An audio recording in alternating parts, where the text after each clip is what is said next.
Master Hayes Anderson. It could be to my detriment, but that's the way it is. Again, walking the dog style baits, anything that will dive down, and then work in the bottom of the water column, and work in the bottom. Jigs, swim jigs, you can drag swim jigs, you can also use swim jigs like you would a crankbait, spinner bait. This is a replacement for a spinner bait to me, is a swim jig. Get up to start working in an area and they're not biting, they're kind of lethargic. You can slow this way down, especially with, this is the young humdinger, I think, or something like that. Money minnow, young honey minnow, or money minnow is this trailer. And this trailer likes to be fished real slow. I mean, it's painfully slow, but as you're fishing it, that tail really kicks well. I caught a bunch of fish on this particular color. This happens to be sexy shad, and the jig itself is a striking jig. I like their jigs. They've got a hook in the bottom of it. It's like a trailer keeper in the bottom, which is a nice feature on the future baits. All in one piece and everything nice and in line. So it's a cool jig. I like the jigs. And then regular jigs. I've got a bunch of colors, but I basically fish two. White or black and blue on jigs. This is a universal color. When you follow anything like the Bassmaster magazine or anything like that, they'll preach this color, and then they preach the green pumpkin seed type bait. And then with these, this happens to be the standard Zoom brush hog trailer. I use those quite a bit. But just a standard bait. I think this is a pack chunk. This is the trailer I'm using on that. But you can use Uncle Josh's pigs. They're nice. So jigs, and that's one of those techniques where as you're getting into it, you fish it. You just got to go out there and fish it. There's a friend of mine's like, oh, keep your bit on jigs, keep your bit on jigs, and then he started getting bit on jigs, and now it's like he's a jig company. I mean, he throws them all the time. But like with any technique, they're only going to work certain times of the year. And then down on the bottom, this is a trash fish. It's a little creeper trash fish. Have you seen the Berkeley? I think they're Berkeley skeet grease, I think, makes them. They come in like 2, 3, and 4 inch. This is a havoc, the havoc trash fish, or whatever they call them, the havoc baits. This was the original bait. This is a little bit softer, bigger. This company sold their design in Berkeley, where they can start with some smaller versions of these. You can get these through the Tech Warehouse. This is a really nice bait. There's a lot of action. Using extra wide gap. This is 6/0 extra wide gap. So put it down on the bottom, and when you get it on the bottom, you just let it sink.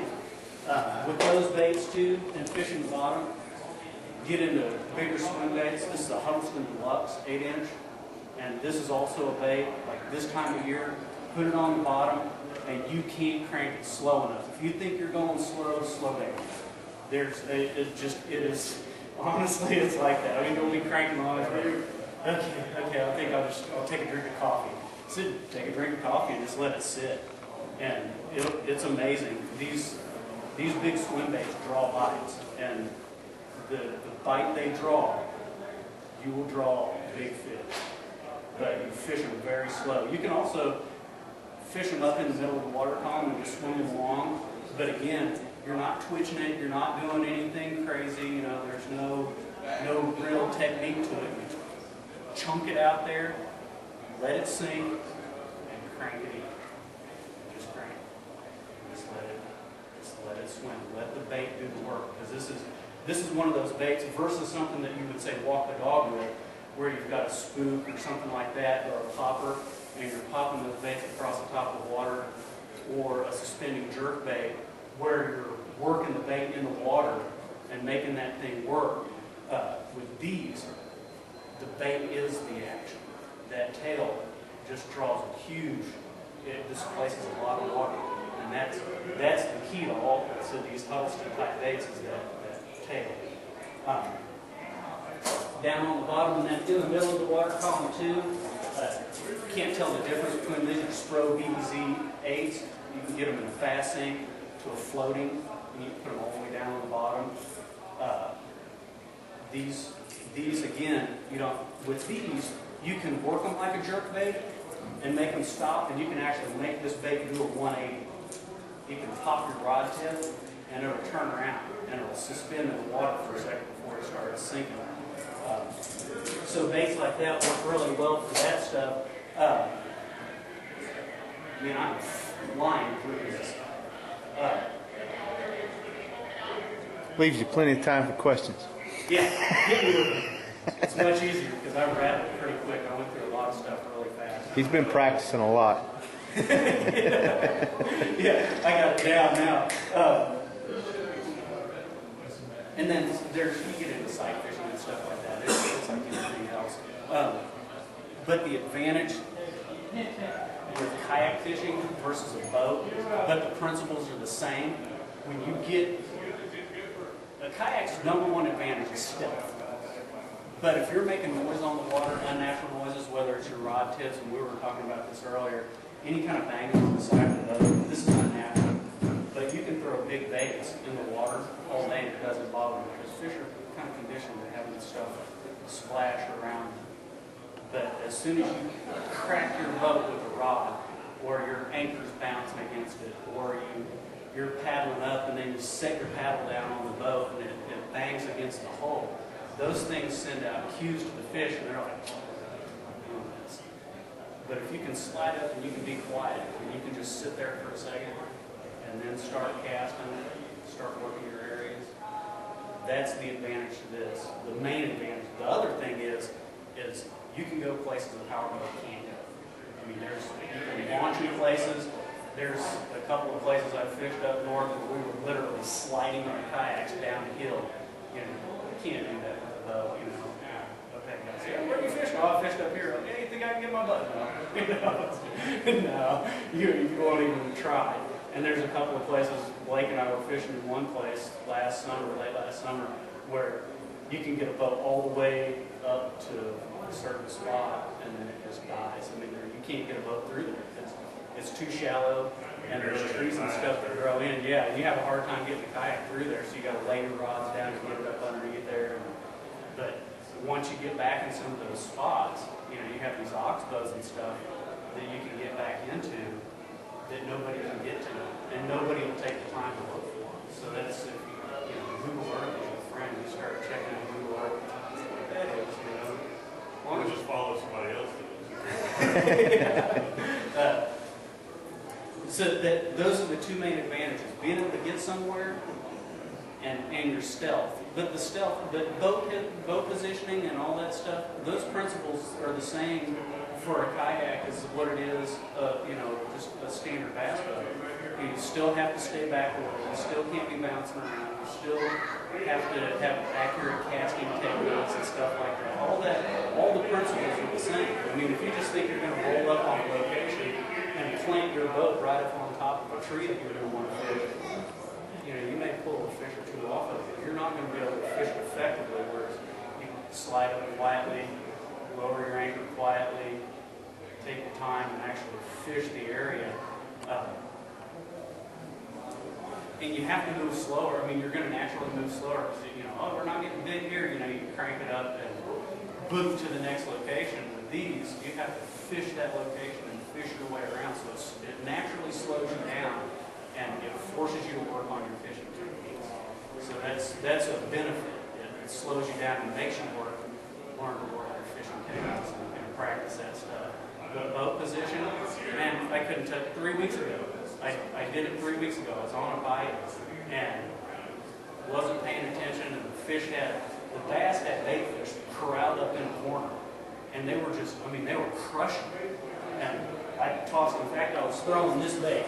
I changed to this bait, and the first fish, I threw it first cast up into this area, and I landed one that was just shy of 4 pounds. I'm like, all right, this is great. Well, the wind kind of carried me into it, so I backed out a little bit. Well, 2 casts later, I caught one that was like 6 pounds. And I'm all excited, my hands are shaking, I'm trying to take pictures and all this stuff, and wasn't paying attention. And I tripped right on top of where they were biting, and I killed the bite. So it happens. You get excited, you're not paying attention, and you drifting on top of them, and it was over. I sat there for a while. I sat and I watched the water, and made some feeble attempts at casting back in those areas where I just caught fish, and they were gone. Whereas I did everything right until the third cast. I mean, it was perfect. I couldn't have done it. And I threw this. They were fishing. I tossed that bait literally right in where they were biting, and started cranking it back, and she grabbed it, and I was like, all right, cool, and then 2 casts later, I blew it. I mean, I just straight up blew it. You think, all those years of fishing, you think you'll learn something, but rookie mistake. Excitement. There's all kinds of swim baits. That's kind of where I'm at right now. So if I get to chattering about these swim baits too much, forgive me. I mean, it's just what I'm hot on. So I'm open for questions. Hit me, run off, throw stuff at me. About water temperature. As far as Hot, cold, what baits are better in cold water, hot water, what do they do? swim baits work all the time. It's cold water right now. Something I didn't talk about was soft plastics. Plastic worms in colder water. I like throwing like straight-tailed plastic worms, like trick worms, Senkos, stuff like that. And then again, if I'm trophy hunting, I'll throw Huddlestons, and then just throw real slow. But even right now with the lipless crankbaits and just slow rolling lipless crankbaits and spinnerbaits, are probably my 3 go-tos right now would be crankbait, lipless crankbait, and spinnerbaits, and just slow everything down. Yeah, it's just a slow down the presentation. Yeah, everything's slow. So it doesn't, just like in the summer, at the dead of winter, sometimes you have to slow down in the summer, just like you would the dead of winter. It's just, you have the polar opposites temperature-wise, but you fish, I fish them the same way.